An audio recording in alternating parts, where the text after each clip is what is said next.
All right, so for my year-end video this year, I wanted to do a couple of things. First, I wanted to post it a little bit earlier than the very, very end of the year because sometimes people write me and say, I wish you had posted it earlier because I want to buy some of these things you're talking about as gifts. So as such, I'm going to be posting this a little bit earlier.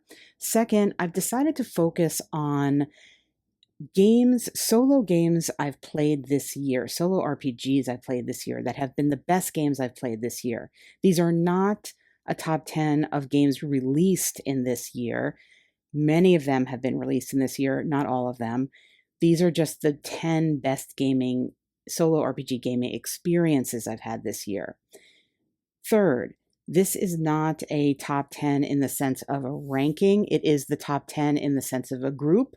I'm going to present them alphabetically. I'm not going to rank them. Fourth, I've done videos on all of these. I will attempt to put links to those videos in the description of this video so you can go back and see in more detail.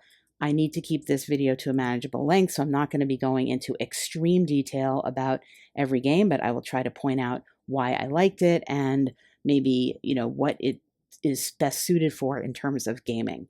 So those are the kind of caveats at the beginning of the video. And with that, we're going to get right into the top 10 solo RPG experiences I've had this year. Alphabetically, we're going to start with Caves and Catacombs. This is rules for a dungeon crawling game playable with paper and pencil and six-sided dice.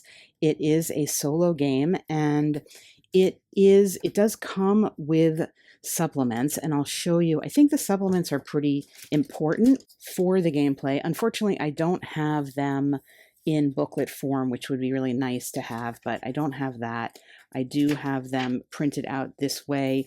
The solo supplements take this out of the dungeon, and it gives you some world exploration and locations and things with some D6 tables that you can roll on. And then there are also these events and more monsters. These are the additional monsters. You get a description of the monster. And then there are these events later on. I guess these are maybe 3 supplements that go with it, random events that you can pull in. And I think they're card-based, so the Ace of Diamonds, etc. Why do I like this game? Well, I like this game because it falls somewhere it's a light dungeon crawl, pen and paper dungeon crawl, and of course, that's always pleasing to me. But it is D6 based. You can play with one character. You could play with multiple characters, so it's kind of flexible in that way. And it's like just enough to make it interesting, but not too much to be overwhelming. So when I want something that will give me a little bit of things to do, I go for this game. You can unlock doors and things, and you have traps. It's sort of the basic stuff, but the addition of the events in a kind of capsule or package form, because it is based on the card draws, gives you just enough more stuff, as well as the additional enemies. And the enemies are grouped. I think the enemies are grouped by type, so you can have different types and different difficulty levels. I like the descriptions that come with them, and I like the fact that there's only a few different attributes to manage. So it kind of falls into the lighter category, but with a lot of stuff to do. And I don't know if there is actually more content for this game since it was released, but I should actually look into that because I would like the more content. And it just comes in a really pleasing package. And when I discussed this game in my video, I pointed out that obviously this is a very explicit and bold gesture toward the original publications of D&D, of which this is one of them. And, does it live up to that? I mean, no, but it gestures toward it, and it is satisfying enough in that way. It is certainly does not have the depth of content or of rules and mechanics to be like another D&D, but for a solo pen and paper dungeon crawl that's kind of mid-weight, as I would put it, a lot less involved than something like 2D6 Dungeon or Kernathales, and more like Four Against Darkness, but without the kind of potentially overwhelming content of that game, and also the requirement to run 4 characters, this is a really good option to look into. So I've enjoyed playing this over the course of the year. I've played it multiple times, and as I said, I think to get the most out of it, you would want to pick up as well these expansions with the additional bestiary and the events. So that's Caves and Catacombs, the first thing alphabetically on this list. All right, next up is Fantasy Map Maker. This is the second edition of the game. I did a video, when I did a video on this, only the first edition was out. So I haven't actually done a video on this second edition. It adds a lot of things, and I'll show you some of the cards and things. This is basically it's a map drawing game. This is the first edition maps that I have done. Well, these are the maps that I have done, and these are the mappings that I did. Basically, what you're trying to do in this game is you are pulling in a set of different quests or requirements for things to do. These are the cards from the second edition. And each of them is going to be associated with a certain type of scoring that you get in the game. So it is a score-based game. And I, don't love those typically, but this one I do enjoy a lot. So in this particular case, if you were attempting this quest of the Mountain Shadows, you would need to be drawing your map and scoring 5 points per space connecting a landmark and mountains together. And so you are getting things randomly, so you have to kind of imagine where you could put the mountains, where you could possibly maximize landmarks, for example, as they come out. Or here's another one where you are going to be scoring 2 points if you manage to get just an ocean space in your finished map. And you could see the maps look, I don't have nice maps for the second edition, so I'm just going to show you what I had done before, but you can see that the maps can get pretty involved, and you have many different types of quests and requirements to fulfill, so you have to make choices along the way. Additionally, you're rolling dice and assigning a value of the die to a segment that's going to allow you to draw a certain feature. So you have to make determinations of what feature you're going to draw and how much of that feature you will draw. And then when you are done with your questing, essentially you will be adding up your score. Now, in the second edition of the game, there are also certain events that happen. I can't remember if the first edition has events as well. There are certain events that happen, and when an event happens, then you need to deal with the impact of the event. So if you're rolling doubles, you get an event. So for example, if you roll double sixes, this would be the event that would happen. You'd have to draw a monster in a land area within a space, and then it has a restriction because of that. So then you can no longer, for example, put houses in the monster space. I like this because it combines, first of all, drawing, which I do like to do, as well as luck of what the die rolls that you're getting. You're rolling 2d6s and making a determination about which you're going to use for which segment, and then how many of that segment do I want a river that's 3 long, for example. So it's the luck of the die, but it's also the strategy in planning how you're going to be assigning those dice. And then, of course, the question of if you're rolling doubles, do you get these random events that come in? So Fantasy Mapmaker is a great game. It's exceedingly replayable, even with, only the 6 events and the number of cards that you have, because the variety of the die rolls is going to be technically not infinitely variable, but extremely variable. So you'll end up with a different looking map each time. And of course, you could potentially use your map in a future game as the setting for a future game. So Fantasy Map Maker, I have played it a bunch of times since I got the first edition. I highly recommend checking out the second edition. It increases the complexity a little bit. There's a little bit nicer art, and it's really replayable. Now, I think if you watch my channel, that I'm going to have For Against Darkness on here in any video that talks about my favorite games because it is one of my favorite games. And I mentioned it earlier in the context of Caves and Catacombs as being something that was more complicated or just has a ton of content. And we're looking here, I just grabbed some of my books off the shelf. I think in other videos I've talked about, I think I have now probably 25-ish different products for this game, maybe more. I have done a video on sort of how to get started in For Against Darkness because I know not everybody has gotten started in it, but it is just the quintessential pen and paper dungeon crawl as far as I'm concerned. Sometimes I traveled this year and I just took the base game because I wanted something simple and just to kind of go back to basics and play through it. There is a lot of content in just that game. It does get addictive though, if you like the game, to be adding on to it, adding on to the complexity of it. And of course, I don't know if it was in 2025 or 2024, there was released the Troublesome Towns 2-volume massive set of rules for creating living, breathing towns. I don't know how well that landed with people because it is very complicated and there's a lot of rules management and things like that. I think in the volumes, the author is saying, you can pick and choose from that. And I certainly find myself doing that.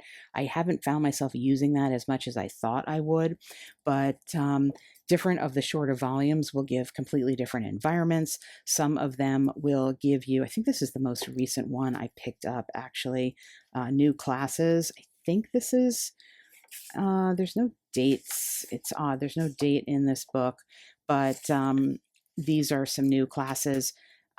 I look on the website every now and then just to see what's new and basically just buy it if I like it. Some of them I end up using more than others, but overall it is a game that I recommend because, like I said, it's pen and paper personified.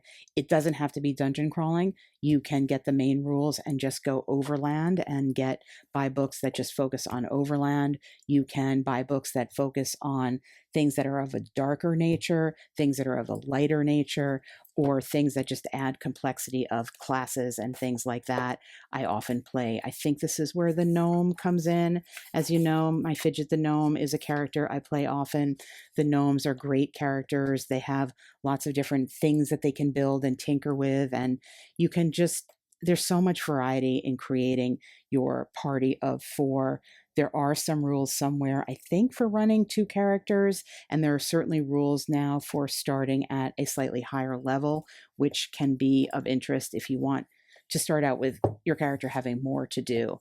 But there really isn't a year that has gone by since I first played this game that I haven't returned to it at least once, and sometimes more than once. I'd say it's kind of my comfort food of gaming because the rules are easy to remember. They're D6 based for the most part.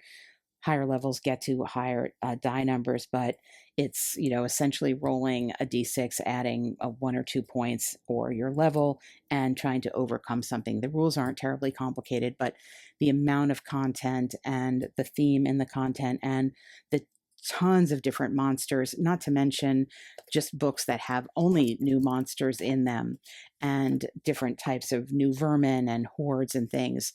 There's just so much. So if you tire of one thing but still like the system, there's infinitely more to buy. So For Against Darkness definitely was in my top 10 gaming experiences this year. And like certain board games, it's hard to imagine a gaming year without For Against Darkness in the top 5 even gaming experiences. It always lives up to itself that much because of the flexibility of what you can pull in if you have enough content to match what you're feeling like playing at that moment. All right, next up is Grit Fantasy RPG. Now, this game is one that I have played, full disclosure, mostly as a GM this year, GMing for one of my kids and sometimes her friends. It has surpassed Forbidden Lands as the thing she most requests to play when we are playing a game. It's great for one-shots, and I think this is some of our characters and character sheets. She played one of these mushrooms, which was super cute. The art is is really cute. It's not a kid's game, but the art is very pleasing to kids. I mean, that's kind of adorable. And it works really well solo, even though, as mentioned, I don't think it's designed solo, although maybe there is some explicit, I can't even remember. I'm not even sure if there's explicit mention here of solo, but you know what, there is somewhere.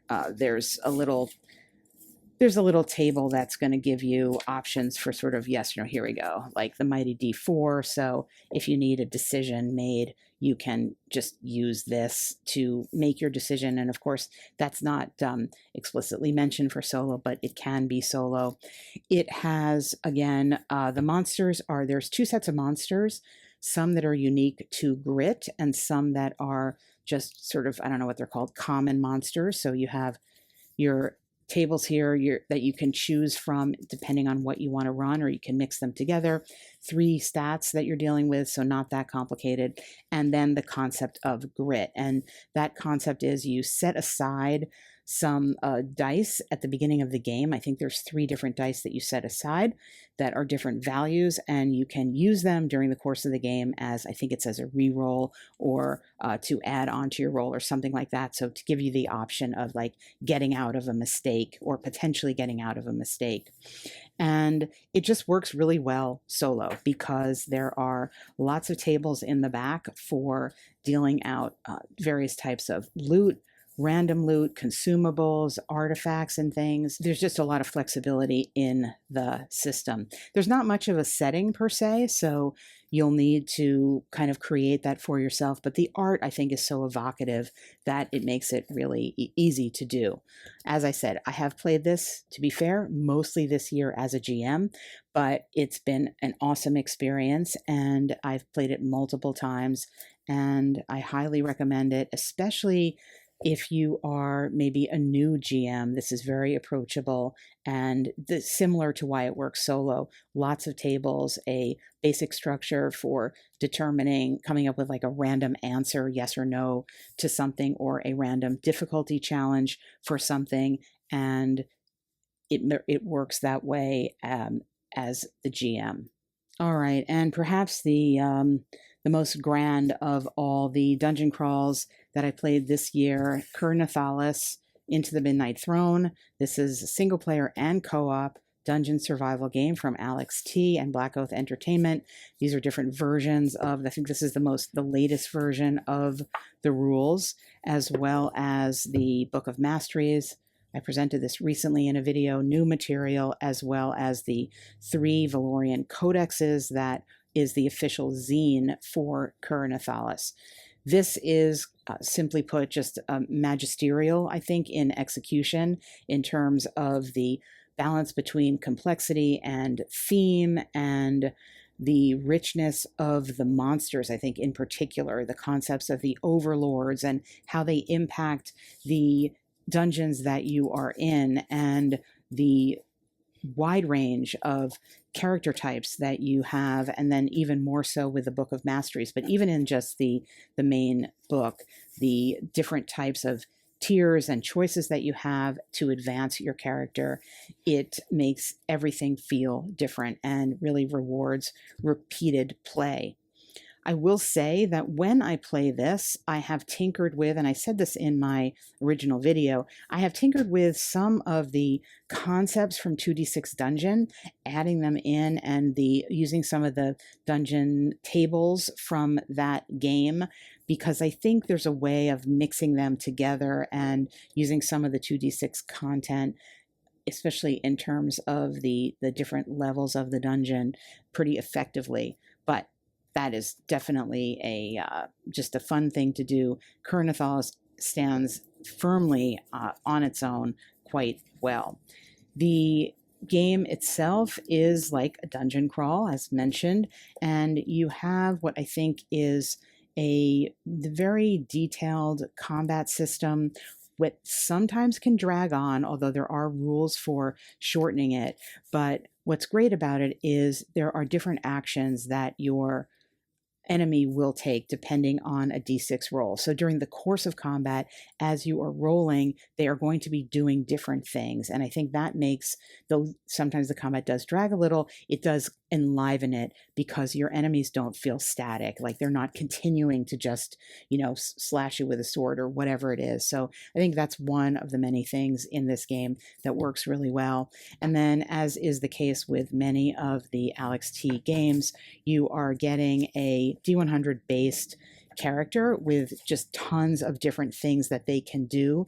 And character creation is really fun. It's full of a lot of decision making about the type of character you're going to lean toward. And then with the addition of the masteries and what type of character you're going to be, what type of standard action you're going to choose, and the potentials for how you're going to level up, you get very different characters each time you play. And I think that's what makes the game really shine for repeated play and why I find myself coming back to it. It can also very effectively be played with simply just the core rules, though there are supplements to it here, and there are also decks of cards that allow you to play the game without really resorting to the tables in the book at all by using card decks and just pulling in a card. So that's like an additional way of experiencing the game.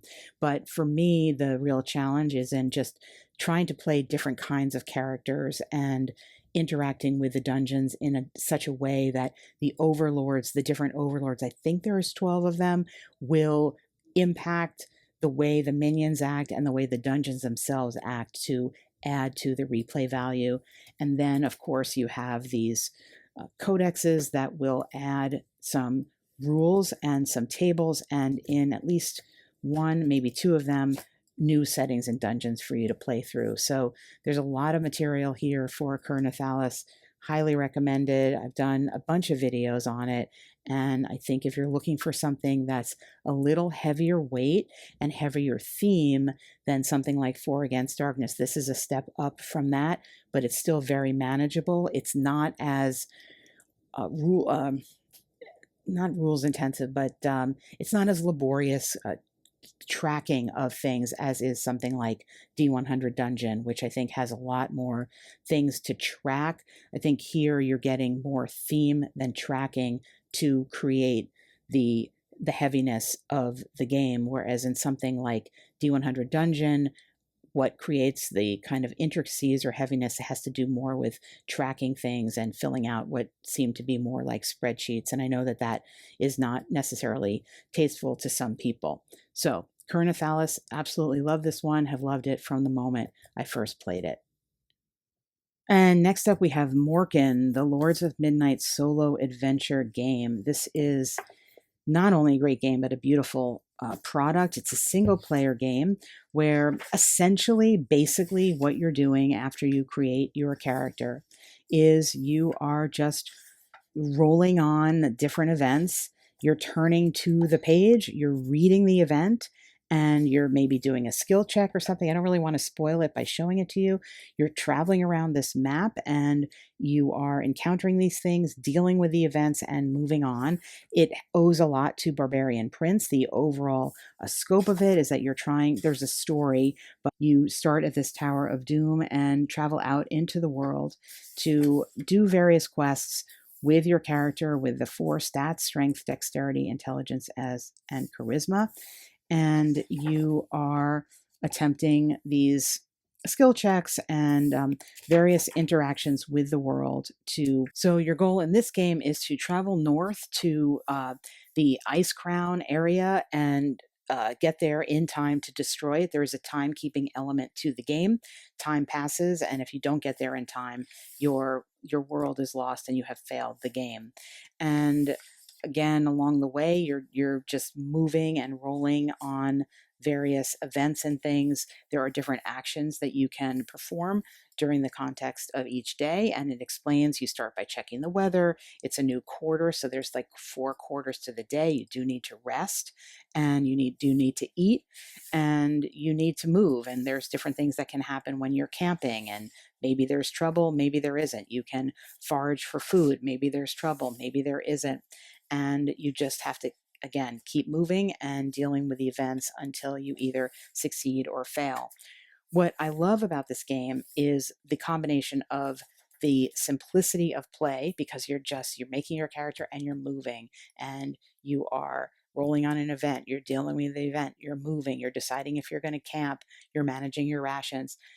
Very simple sequence of play, very clear goal. You have to get to this place and destroy this thing, but there's a lot of things that can happen along the way. And even though it's a set number of events, there's a lot of them, and they are detailed. And even within certain events, there are different options of things that can happen. So there's a lot here. There's good replay value, and I think it's just a well put together game. It's a tight design, and it feels adventurous. Like, it feels like, I think, as I said this in my original video, it does feel like you have a choice to make. Like, if you push on, or are you going to rest? Is the next thing that's going to happen going to be beneficial to you? Is it worth time management to keep moving north, or do you need to pause and rest? And if you pause and rest, is everything going to go well, or is it not? And through a few die rolls, and through the really nicely written but not overly long description of events in the game, you get a story that unfolds. And I think it manages this line very nicely between being too much narrative, which I don't like in games, and not enough. And I think it does that quite perfectly. So it's giving you enough of like a little story or scenario or anecdote for each event or thing that happens to make you feel like you are inhabiting something, but not too much that you're reading pages and pages. I don't like to do that in my games. If I'm reading a book, I want to read a book. If I'm playing a game, I want to play a game. So it fits that very well. In terms of replay value, if you want to be sure that you're not duplicating any of the entries, for example, you could just keep track of what you have rolled on. And if you're playing the game again and you roll on the same thing, just re-roll that value. There's a lot here. You could go through this game multiple times without needing to encounter the same event more than once. So I highly recommend watching my video on Morkin. Really successful implementation of a sort of choose your own adventure kind of thing, with a like barbarian prince adventure, or like Star Trader's another one where you just have entries and you read the entry and you deal with the thing and you move on. Really great, Morkin. All right, next up, Order of Eventide. This is a pen and paper RPG for 1 to 4 players.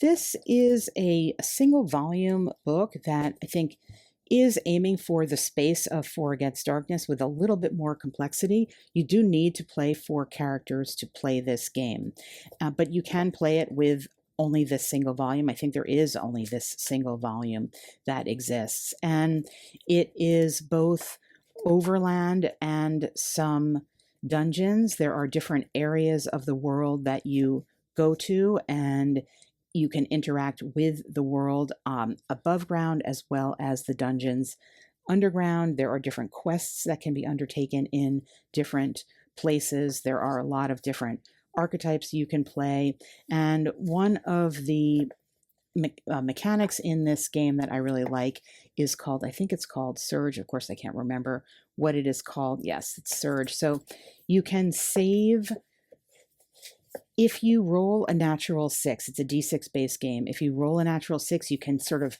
use that to do something, or you can save it. And if you save it, you can use it later to do other things. And I really like that mechanic because it gives you additional decision making along the way. And other than that, it is very simple to play because you go to the area that you're in, and like 4 Against Darkness, you're rolling on various a table, and you get the dungeon room, and there's like an event or a peril there, and then you have linked to that particular dungeon, you have the hordes. They're called Forsaken Hordes and Behemoths in here, sort of like vermin and whatever minions and bosses and weird monsters in 4 Against Darkness. You have treasure specific to this, and there's a little bit left to your imagination. So you might, at the outset, say you're going to get you're going to be a melee character. Like, you can decide what that weapon is, and it has a specific melee stat. So you need to bring a little bit of your imagination to it in that regard.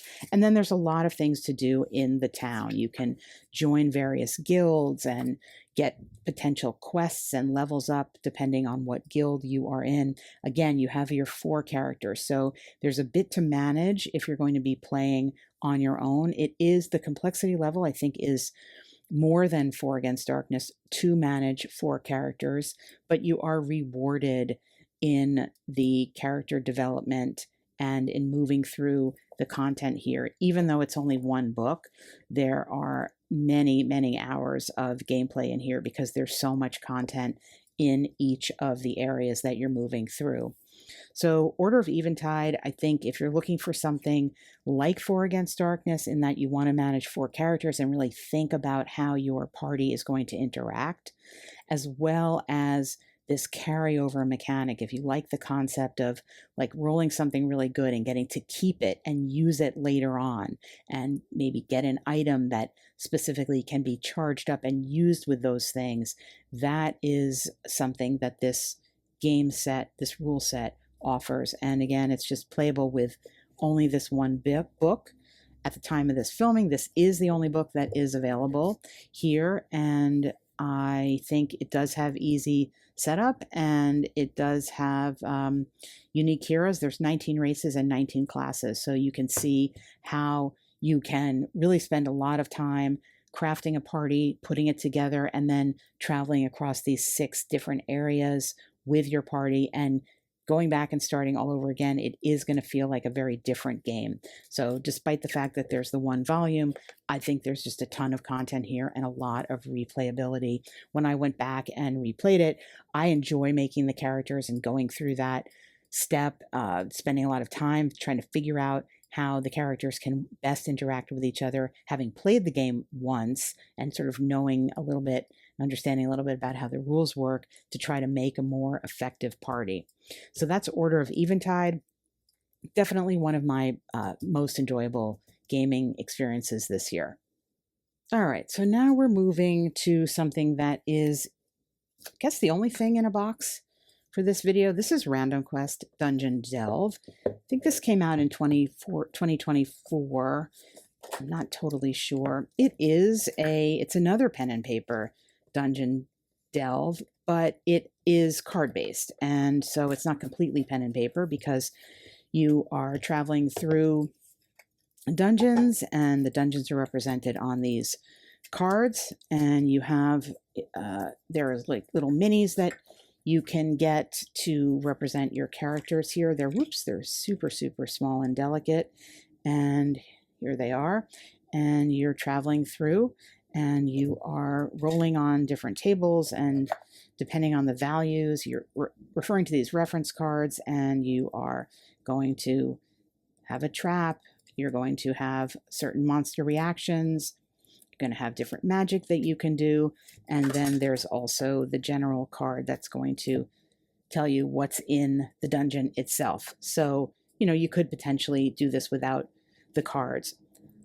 On the plus side, the art, I think, is terrific, and the monsters themselves have different types of values. They can resist magic, they can attack you, of course. They have, the huge scorpion's going to have a lot of health. They have different effects, and then they are keyed toward how many people you're playing with. You can play this as a single character or more. On the downside, I think some of these monsters you may be overwhelmed by facing 6 giant rats, for example, as a single character. I have definitely played this game and died in the first room because I pulled in just like an overwhelming monster, and I think that there is a problem of balance in the game. There is also an issue with some of the rules, and in fact, even I think in the rules it says, if you don't see a rule for this, just kind of make it up. So you need to be the type of gamer who is going to find that open-endedness not to find that frustrating. There's also an errata here, because it is not necessarily, not everything is clear, and some major things are left out. For example, some of these cards have things on them that aren't really described. So you have to figure out, like, is that blocking line of sight? Is this something I can interact with and walk into? And if I do, like, well, what's there? Well, there's no content in this box that's going to tell you what's there. So, well, why do I like it? Well, I like it partially because of that reason. And I play this often. It really falls into like it's almost like some physical components to make your own RPG with. Here you could see there's a shop, and these are the things that you can buy in the shop. I supplement it with various things, and here are some of the things I use. So this is a set of cards. I have, I don't remember the name of these cards. I've done a video showing these. So these are cards that, they're prompt cards. So they have a noun, a verb, an adjective, and an ambience, vibe, or tone, and you could just pull them in. They also obviously have a drawing. So sometimes I will pull in one of these cards and read the card, with the room, and just decide what my character is going to do. Sometimes I will, in addition to this, use my own book, Wanderings, to create a little backstory for the game that is like going to be the setting, or it's going to give me some type of quest or overall feeling for my character.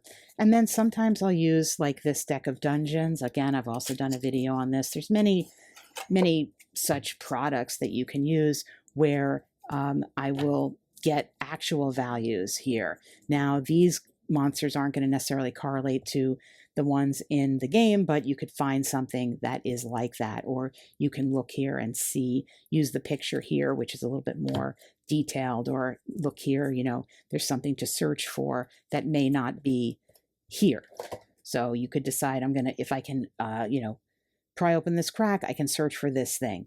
So it does require, I think, if you're going to really enjoy this game, it requires you to bring something to the table, as it were. But of course, I like to do that, and I love the art of the game, and I just love the feeling of this. It was obviously created by somebody who spent a lot of time and had some passion for it. I like the things that you have on the character sheet. So you are rolling up, that comes with some pre-made characters. You're rolling up a value, and then you're dividing that value by a certain number to give you the subcategory, say for melee and ranged, and then you have some modifiers to that, and then you get a value, and you need to roll on 2d6 at or under that value to succeed.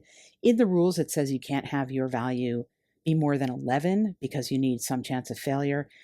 I have a house rule where it says either 9 or 10 because I feel like this is almost makes it too easy, but you could do whatever you want.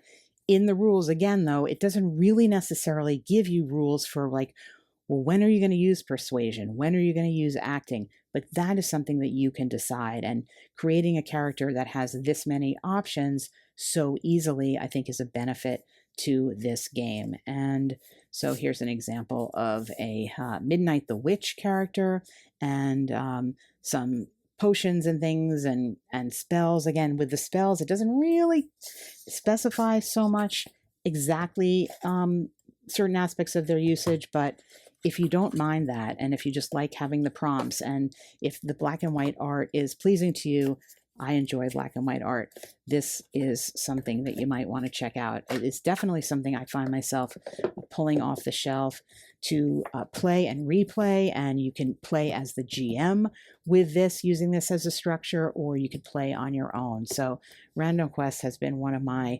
definitely one of my favorite solo RPG experiences this year. Well, I'm noticing a theme here. There's like a lot of black and white games I like. Next one, Shadow Dark, not going to be any surprise to anyone who watches this channel. This is a game that is not solo designed, but is very solo-able. I have multiple videos on it. I just did a new one. My latest video is actually on a GM companion that I highly recommend for solo play, as well as I did a video, 10 reasons why this is great for solo play. This is a an RPG rule set that is rules light, intuitive, and encouraging quick decisions. Everything you need is in this book.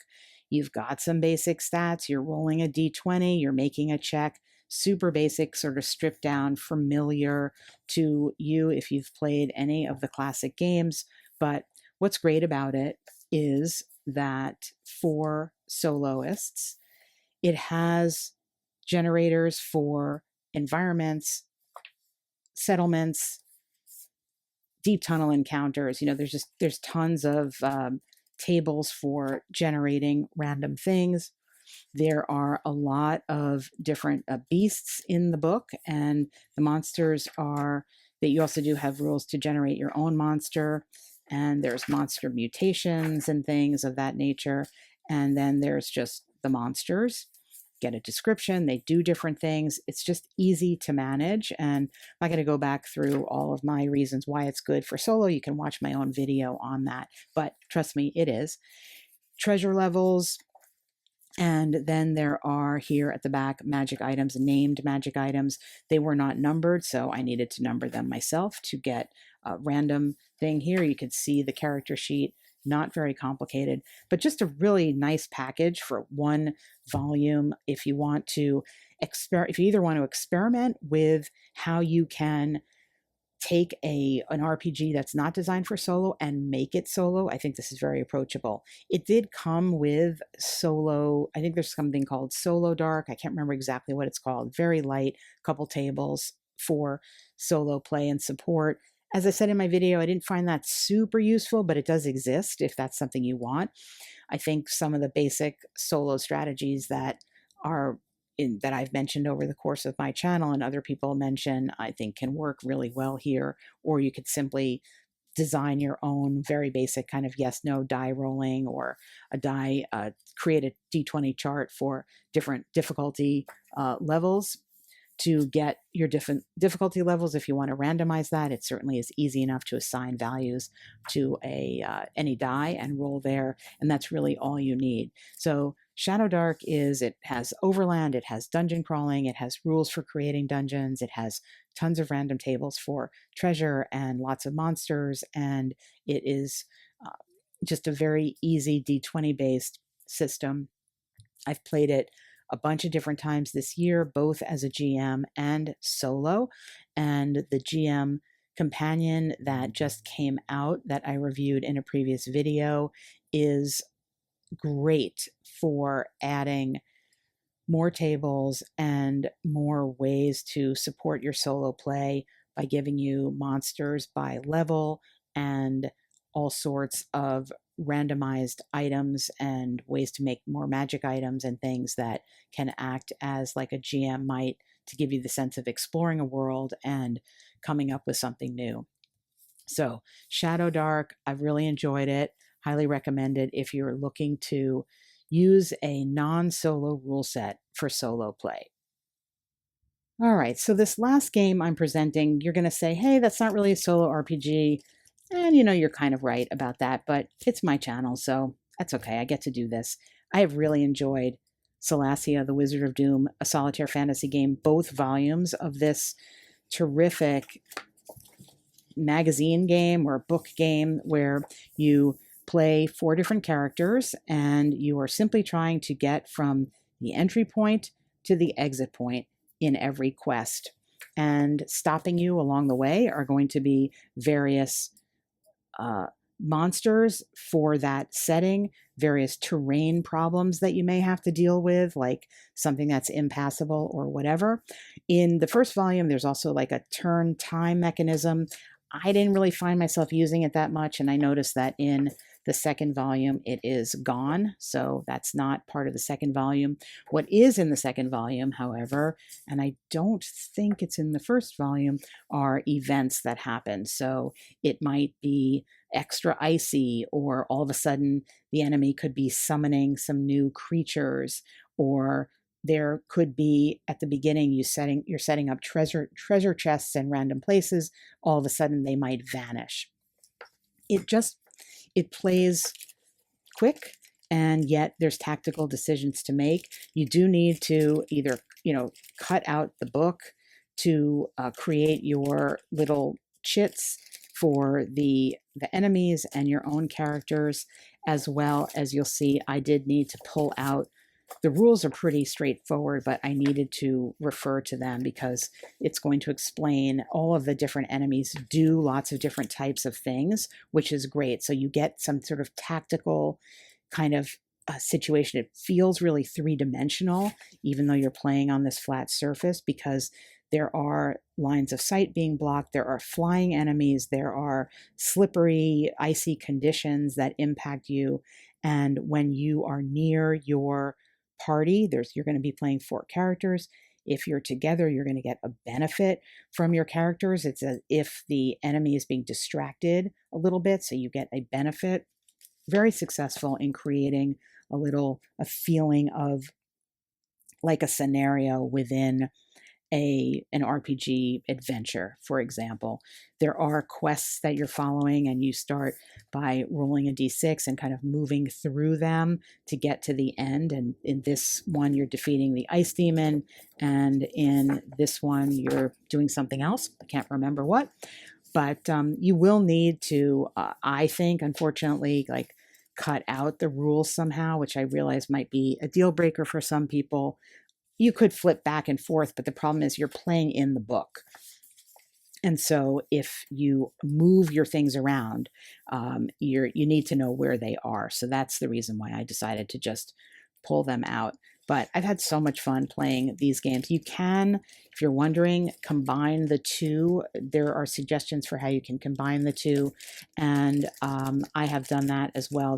They're separate here, but you can combine them to increase the number of enemies you have, and there's also some flexibility. You can sort of make your own house rules on how you might want to combine them. And also it's suggested that you keep the treasure separate, because the treasure is designed for the specific characters that come with each of the games, but I found a way that I can combine it as well. So I'm adding this in here because I just think the price point is great, the replay is terrific, and the experience of going through the game I really like a lot. If I were to recommend only one, they are interdependent. I think I would go with the Ice Demon 2, the Salassia number 2, simply because it does eliminate that timing mechanism, which was something, first of all, I forgot to do, and second of all, it was just kind of annoying to have it here at the bottom. I know I could have just timed it up here, but I just kept moving it, and I just sort of stopped using it. And also the each of the quests comes with its own page that explains like the little bit of a story, what's going on, how your characters are impacted by this, what spells cost and are available, and the monsters that come in, and like specifics about the terrain. But in number 2, it is incorporating, as mentioned, some events. And I think the events change the world in such a way as to add some depth. And as I said, also it eliminates that timing mechanism that was a little bit annoying. But both of them are great. And as I said, that you can play them separately or together. And I highly recommend Salassia and Salassia 2. That's a look inside my gaming experiences that have been highlights from this past year. And I hope that my posting of this video early on is going to allow you, if you are so inclined, to go out and purchase any of these really well-deserving games.